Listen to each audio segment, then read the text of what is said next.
Hi friends, আমি পায়েল। আমার রান্নাঘরে সকলকে স্বাগত।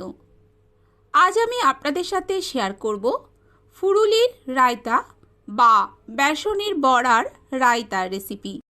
এটি ভাত, রুটি, লুচি, পরোটার সাথে দারুণ লাগে। তাহলে চলুন দেখে নেওয়া যাক আজকের রেসিপিটি আমি কিভাবে বানাই। সবার প্রথমে একটা মশলা তৈরি করব। তার জন্য নিয়ে নিয়েছি কালো সর্ষে, গোটা জিরে আর একটা শুকনো লঙ্কা। ফোড়নটা থেকে যখন সুন্দর গন্ধ উঠবে তখন ওটা নামিয়ে নিতে হবে।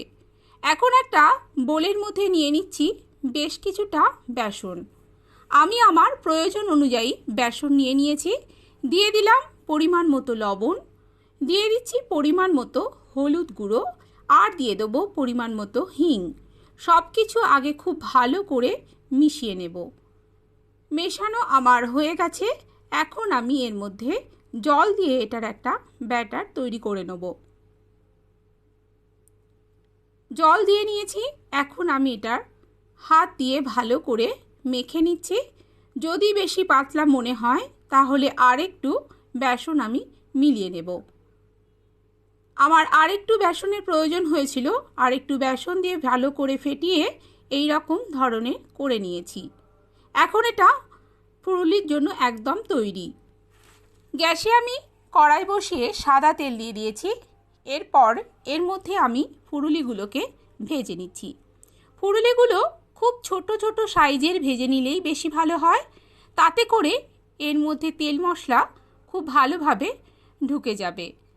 গ্যাসের ফ্লেমটা মিডিয়ামে রেখে আমি ফুরুলিগুলোকে ভেজে নিচ্ছি। দেখুন, প্রথম ব্যাচে আমার এতগুলো ফুরুলি ভেজে নিচ্ছি। এক পিঠ হয়ে গেছে। এখন আমি এটা উল্টে দেব। একটু গ্যাপ রেখে রেখে ফুরুলিগুলো তেলের মধ্যে দিতে হবে, না হলে একটার সাথে আর একটা জড়িয়ে যাবে।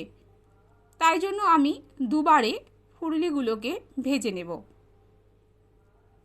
উল্টে পাল্টে হালকা লাল করে ফুরুলিগুলোকে ভেজে নিতে হবে। দু পিঠই আমার হালকা লাল করে ভাজা হয়ে গেছে।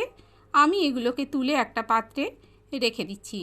এবারে আমি কড়াইতে দিয়ে দেবো সর্ষের তেল আর দিয়ে দিচ্ছি কালো সর্ষে বা রাই ফোড়ন, দিয়ে দেবো একটা শুকনো লঙ্কা আর দিয়ে দেবো বেশ কিছুটা কারি পাতা। ফোড়ন থেকে যখন একটা সুন্দর গন্ধ বেরোবে আর সর্ষেগুলো যখন চটপট করে ফাটবে তখন বুঝে নিতে হবে যে ফোড়নটা আমাদের তৈরি হয়ে গেছে। গ্যাসের ফ্লেমটা মিডিয়ামে রেখেই ফোড়নটাকে আমি ভালো করে ভেজে নিয়েছি।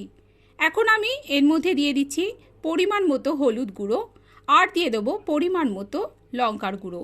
এতে আর কোনো মশলা কিন্তু আমি ব্যবহার করব না। লঙ্কার গুঁড়ো, হলুদের গুঁড়ো দিয়ে দেবার পর আমি এখন এর মধ্যে দিয়ে দেবো জল। তারপর গ্যাসের ফ্লেমটা হাইতে রেখে জলটাকে প্রথমে ফুটে উঠতে দেবো। এরই মাঝখানে দিয়ে দিয়েছি পরিমাণ মতো লবণ। ঝোলটা এখন ফুটে উঠেছে। এর মধ্যে দিয়ে দিলাম ভেজে রাখা ফুরুলিগুলো। তারপর ঢাকা খোলা অবস্থায় আমি 3 থেকে 4 মিনিট ধরে মিডিয়াম ফ্লেমে ফুরুলিগুলোকে ভালো করে ফুটিয়ে নেব। এখন আমি ঢেলে নিচ্ছি আর এটাকে সম্পূর্ণ ঠান্ডা হতে দেব। এখন এটা পুরোপুরি ঠান্ডা হয়ে গেছে। তারপর এর মধ্যে এখন আমি দিয়ে দেবো নুন দিয়ে ভালো করে ফেটিয়ে নেওয়া টক দই। একটা কথা এই সময় মাথায় রাখতে হবে, গ্রেভিটা পুরোপুরি ঠান্ডা হলে তবেই কিন্তু দইটা দিতে হবে, না হলে দইটা ফেটে যাওয়ার একটা চান্স থাকে। এবারে খুব ভালো করে নাড়াচাড়া করে নিতে হবে যাতে দইটা সম্পূর্ণভাবে এর মধ্যে মিশে যায়। এরপর এর মধ্যে দিয়ে দেবো আগে থাকতে তৈরি করে নেওয়া সেই মশলাটা, যেটা আমি ভেজে গুঁড়ো করে নিয়েছি। ওপর থেকে মশলাটা আমি এখন দিয়ে দিচ্ছি। এটার গন্ধ খুবই সুন্দর। এই রেসিপিটা একবার বাড়িতে আপনাদের ট্রাই করে নেওয়ার অনুরোধ রইল। তৈরি হয়ে গেল আমার ফুরুরির রায়তা। আমার আজকের এই রেসিপি যদি আপনাদের কাছে একটুও ভালো লেগে থাকে তাহলে প্লিজ আমার চ্যানেলটিকে সাবস্ক্রাইব করে নেবেন আর পাশে থাকা বেল আইকনটিকে অবশ্যই ক্লিক করে দেবেন। তাহলে আমি যখনই কোনো ভিডিও আপলোড করব আপনাদের কাছে দ্রুত নোটিফিকেশান পৌঁছে যাবে। আজ তাহলে এ পর্যন্তই। আবার রান্না নতুন কোনো ভিডিও নিয়ে আপনাদের সামনে হাজির হয়ে যাব। আপনারা সবাই ভালো থাকবেন, সুস্থ থাকবেন, সাবধানে থাকবেন। আমার রেসিপিটি এতক্ষণ ধরে দেখার জন্য আপনাদেরকে অসংখ্য ধন্যবাদ।